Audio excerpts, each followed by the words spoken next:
بسم الله الرحمن الرحيم. النهاردة يا جماعة هقدم لكم أولى حلقات أقوى كورس في المحاسبة المالية.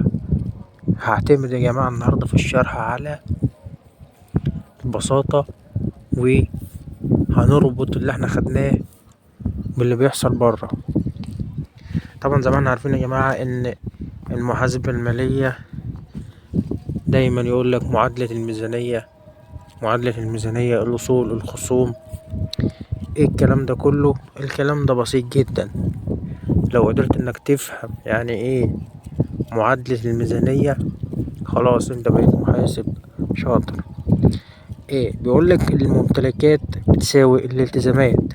ايه يا عم الكلام ده؟ انا مش فاهم حاجة. طيب لو قلتلك ان الاصول بتساوي الالتزامات زائد حقوق الملكية، برضه ناس هتقول لي ايه يا عم الكلام ده؟ انا مش فاهم. طيب هبسطها لك. بص يا عم، الممتلكات دي اللي هي الاصول، والاصول ده عارفين ان هي نوعين: يا اما اصل متداول وده عمره اقل من سنة، زي مثلا نقدية بالبنك، نقدية بالخزينة، مدينون اللي هم العملاء، زي اوراق قبض، زي المخزون، زي الاوراق المالية، زي اسهم وسندات وادوات كتابية، مصروف مقدم، ايراد مستحق. ده كلها بيندرج تحت اصول متداولة. طيب عندك اصول ثابتة. في اصول ثابتة، ايه هي الاصول الثابتة؟ عقار، الات. طبعا الحاجات دي بيكون عمرها اكثر من سنة، اراضي، سيارات. هي دي الاصول بتاعة المحاسبة، بيستخدمها المشروع او بتساعد المشروع ان هو ينتج. يعني المشروع مش بيجيبها عشان يبيعها، هي وسائل مساعدة. ده كده قصة الاصول. الالتزامات دي بتكون يا جماعة تجاه الغير او تجاه اصحاب المنشأة.